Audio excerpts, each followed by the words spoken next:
Evening everyone. এখন বসিয়েছি চা। বিকেল বেলা হলেই তো একটু চা খেতেই হবে। আর কাল থেকে টুইটির যথারীতি এক্সাম শুরু। বাবু সকাল থেকে পড়ে এখন মানে দুপুরবেলার দিকে একটু ঘুমিয়েছিল, এখন ঘুম থেকে উঠেছে, উঠে দুধ খেলো, এখন পড়তে বসবে। ও সবাই চলবে, 15-20 দিন ধরে পরীক্ষা চলবে আর আমার গৃহযুদ্ধ চলবে। এই পরীক্ষা চললে মানে সমস্ত বাড়িতে পেরেন্টস এর মাথা খারাপ হয়ে যায়। এটা সে যেরকমই পরীক্ষা হোক না কেন, স্কুলের পরীক্ষা হোক, গিটার পরীক্ষা হোক, ক্যারাটের পরীক্ষা হোক, হোয়াটএভার, কিন্তু স্কুলের পরীক্ষা হলে একটু বেশি টেনশনটা হয়ে যায় আর কি। কারণ ওদের এখন এত সাবজেক্ট, এত চাপ, সেগুলো তো মানে যারা পড়াচ্ছে তারা খুব ভালো করে রিয়েলাইজ করছে যে কতটা প্রবলেম। তো যাই হোক, আর এখন আমি চা খাই। আমি একটু ভিডিও এডিট করার পর একটু মুভি টুভি দেখছিলাম আর কি।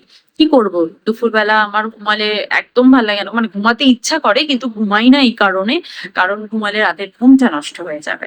সেই জন্য একটু বসে বসে মুভি দেখছিলাম, মানে একটা মুভির কন্টিনিউশন দেখছিলাম, কারণ আমি একদিনে সব দেখে উঠতে পারি না, আমার সময়ই হয় না।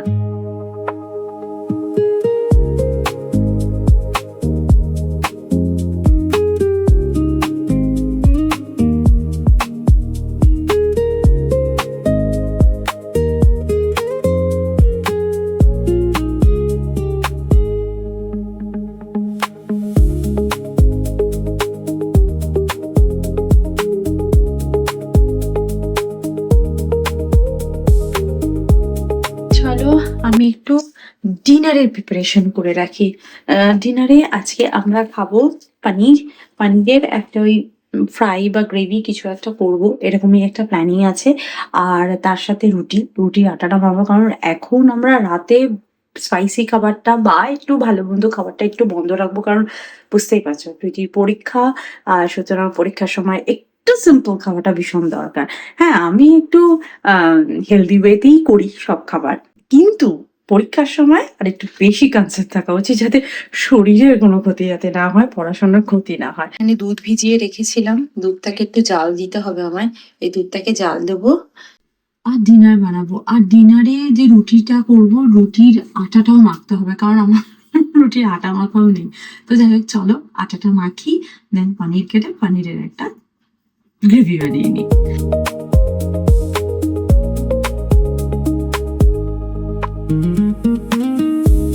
আমি এখানে তিনটে গ্যাস জ্বেলে দিয়েছি, যাতে তাড়াতাড়ি কাজকর্ম হয়ে যায়। একটাতে এগ বয়েল বসিয়ে দিচ্ছি, সকালবেলা লাগবে। ওখানে দুধ বয়েল বসিয়েছি, আজকে সকালবেলা দুধ বয়েল করার প্রয়োজন পড়েনি, সেই জন্য এখন বসিয়ে দিলাম। আর এখানে আমি পনির রেডি করছি। এটাও জেলে নিতে পারতাম রুটি করার জন্য, কিন্তু এটা এখন এখান দিয়ে আমি করবো, তো যদি হাতে ছ্যাঁকা লেগে যাবে, তো সেই জন্য আমি এর সামনেটা জ্বালিয়ে দিই। পনিরটাকে একটু হতে দিই।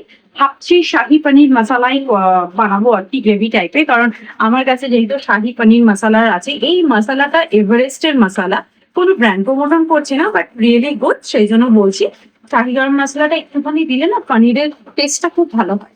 আর এর মধ্যে আমি একটু মটন দিয়ে দেবো, মানে মটরশুঁটি আর কি।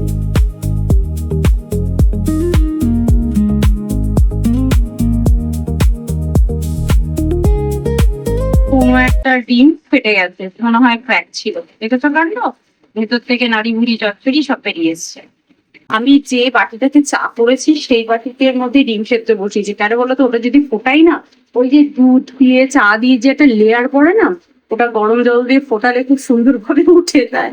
তো আমার একসাথে দুরকম কাজ হয়ে যায় আর কি। তাই পনির সেটের মশলা রেডি হয়ে গেছে, জাস্ট এই গুঁড়ো মশলাটা আমি অ্যাড করব আর পনির গুলোকে অ্যাড করে দেবো।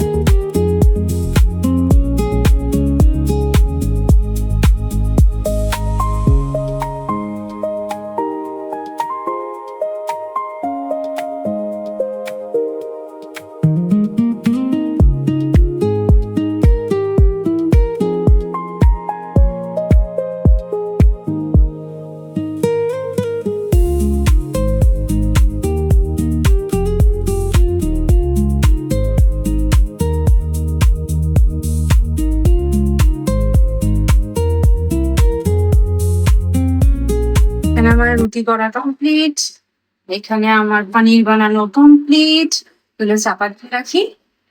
আর এখানে কাটবো এখন আমি স্যালাড। আমি তাড়াতাড়ি ডিনার করে নিলে আমার একটা প্লাস পয়েন্ট হয়েছে, আমি তাড়াতাড়ি হাঁটতে যেতে পারি, আর ডিনারের পর হাঁটাটা ভীষণ দরকার। আর তার থেকে বড় কথা, কালকে সকালবেলা আমাদের তাড়াতাড়ি উঠতে হবে, কারণ দুটো স্কুল আছে, সব থেকে বড় এক্সাম আছে। আর যদি দেরি করে খাই তো দেরি হবে, সব কাজ লেট হয়ে যাবে। তো সেই জন্য ডিনারটা তাড়াতাড়ি করা দরকার।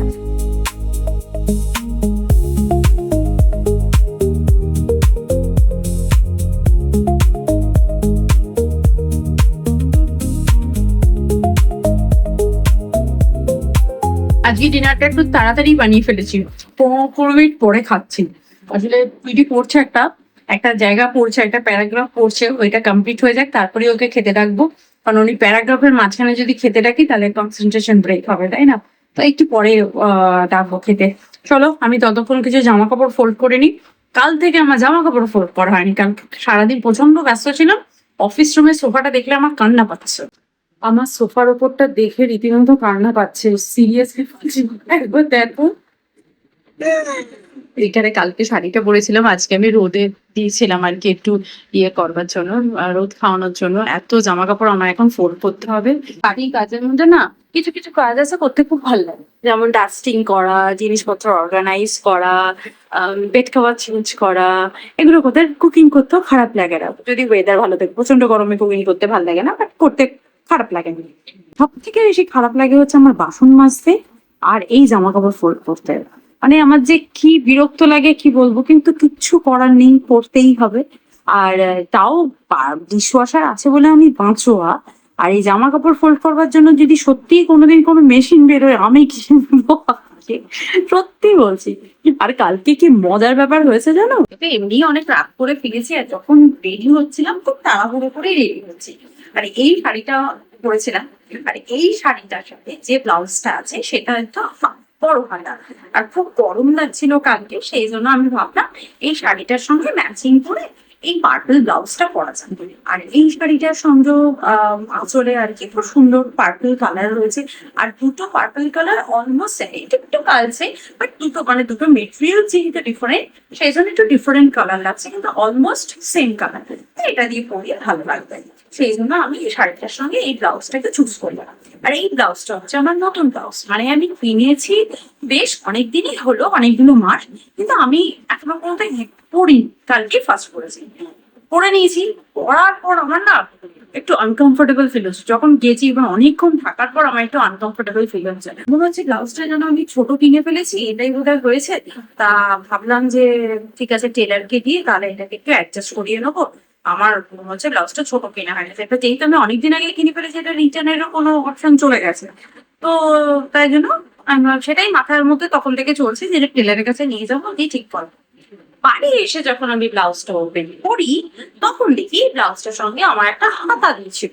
সেই হাতাটা এখানে লাগানো হচ্ছে, আমি সেই হাতা সমেত পরে নিয়েছি। সেই জন্য আমার এখানটা ভীষণ আনকমফোর্টেবল ফিল হচ্ছে। আমি যে কেমন একটা লাগছে, এবার তখন তাড়াহুড়োর মধ্যে পরে চলে গেছি। আমি এটা খেয়ালই করিনি এখানে একটা হাতার কাপড় রয়েছে, বুঝছো?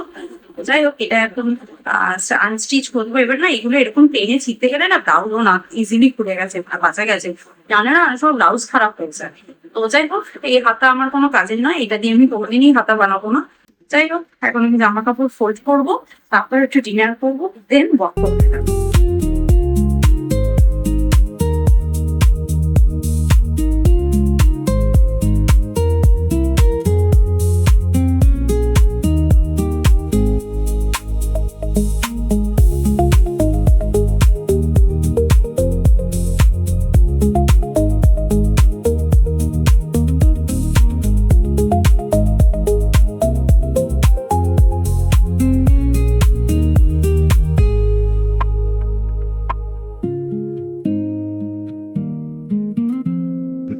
এই হচ্ছে আজকে আমাদের ডিনার।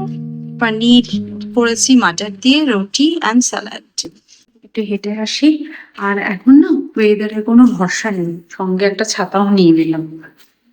চলো একটু হাঁটি হাঁটি পাপা করে আসি। আজকে সারা দিন ধরে টিপটিপ করে বৃষ্টি পড়ছে, ভাগ্যিস কালকে পড়েনি।